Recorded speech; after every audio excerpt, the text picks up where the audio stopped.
पहले अंग्रेजों का शासन था, अंग्रेज भी लटकाते थे। उससे पहले मुगलों का शासन था। मुगल कब चाहता कि भारत के अंदर भारत के गौरव की पुनर्स्थापना हो, लेकिन मोदी जी आए और मोदी जी के आने के दूसरे कार्यकाल में अयोध्या में 500 वर्षों से लटके हुए श्री राम जन्मभूमि से संबंधित मामले का समाधान होता है। आप सबको मैं बधाई देता हूं। अयोध्या में भगवान राम का भव्य मंदिर के निर्माण का मार्ग प्रशस्त हुआ है। अयोध्या में भगवान राम का भव्य मंदिर का निर्माण होने जा रहा है, कोई संदेह किसी को नहीं होना चाहिए। जरा याद करिए, अगर मोदी जी केंद्र में नहीं होते, उत्तर प्रदेश में मोदी जी के आह्वान पर भारतीय जनता पार्टी की सरकार नहीं बनती, तो ये जो धमकी देते थे कि 370 समाप्त करोगे, खून की नदियां बहेंगी, हम कहते थे यार कुछ नहीं होने वाला। ये लोग कहते थे राम मंदिर के मुद्दे पर अगर फैसला हुआ खून की नदियां बहेंगी। मैं कहता था देखो भाई, कुछ एक मच्छर भी नहीं मरने वाला है, कुछ नहीं होगा।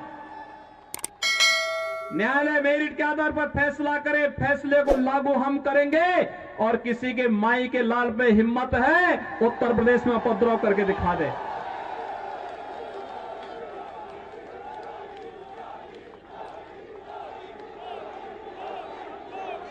भाइयों बहनों, उत्तर प्रदेश,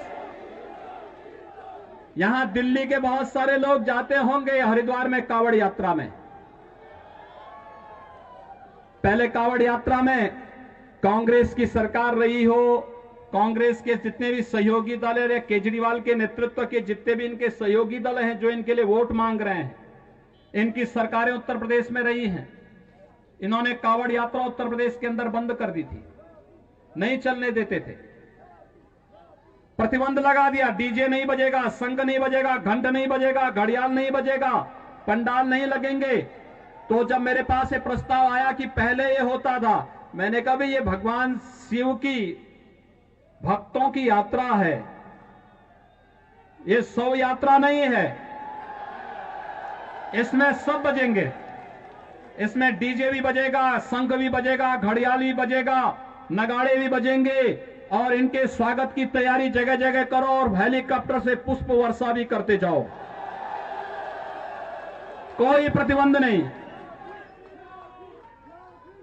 लोगों ने कहा कि इतनी बड़ी संख्या में श्रद्धालु आएंगे, दिल्ली से, राजस्थान से, पंजाब से, हरियाणा से, उत्तराखंड से, उत्तर प्रदेश से, अन्य राज्यों से आएंगे, कौन सुरक्षा देगा? अरे हमने कहा ये हमारी जिम्मेदारी है सुरक्षा देना।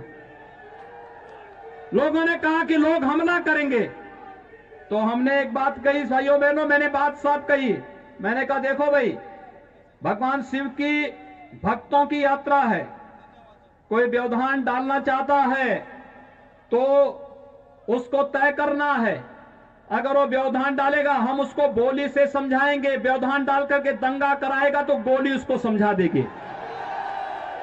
और भाइयों बहनों, 4 करोड़ से अधिक श्रद्धालु आते हैं, कहीं भी कोई बाल बांका नहीं होता, बहुत शांतिपूर्ण ढंग से भजन गाते हुए लोग जाते हैं, शिवालयों में जलाभिषेक करते हैं, भारत की आस्था के प्रति अपनी श्रद्धा व्यक्त करते हुए एक भारत श्रेष्ठ भारत के निर्माण के लिए अपने आप को संकल्पित करते हैं। यही तो भारत के अंदर कांवड़ यात्रा का महत्व है।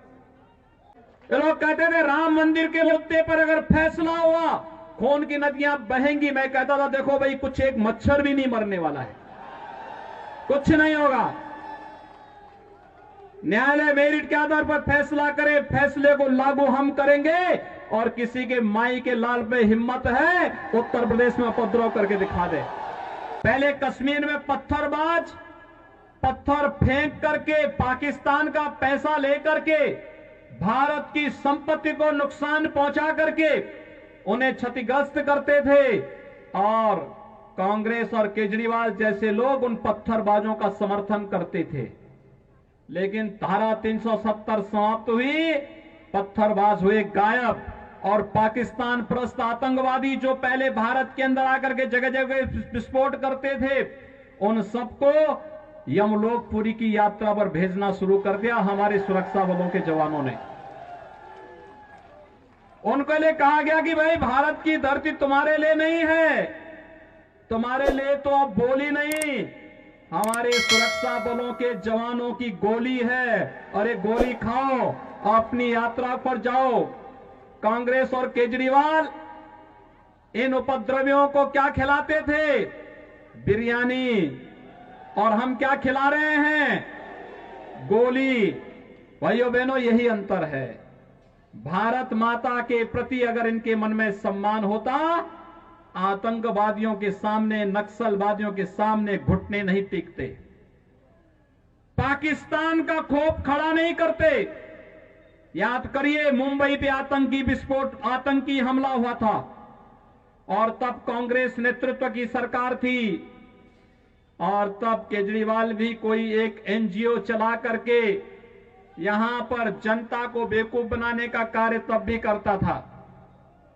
भाइयों बहनों, जब देश की जनभावना थी कि पाकिस्तान पर हमला होना चाहिए, तब कांग्रेस ने तो ये चिन्मयानंद का चेला योगी आदित्यनाथ जो दिल्ली में आके भाषण दे रहा है, इसको मैं कहना चाहता हूं, अपनी भाषा पे संयम रखो, वरना अगर दिमागी संतुलन बिगड़ गया है तो दिल्ली में मुफ्त इलाज होता है।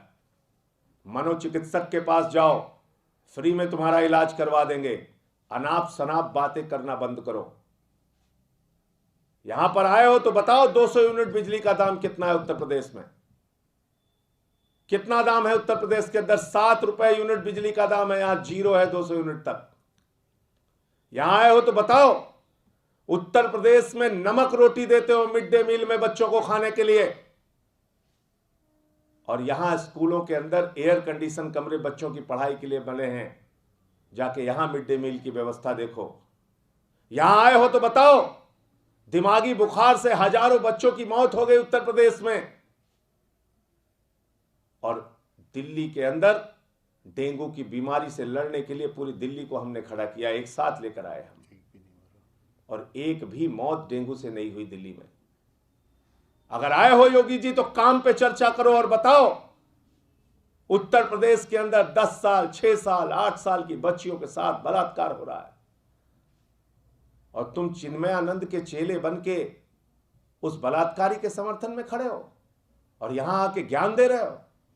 केजरीवाल को खांसी आती है, दम घुटता है, वो इलाज कराने चला जाता है, और इन सब के बीच चुनाव आयोग खामोश है। चुनाव आयोग इन घटनाओं का संज्ञान नहीं ले रहा है। आज एक बयान सुबह सुबह आता है रविशंकर प्रसाद जी का, हम बातचीत से शाहीन बाग का मसला हल करना चाहते हैं।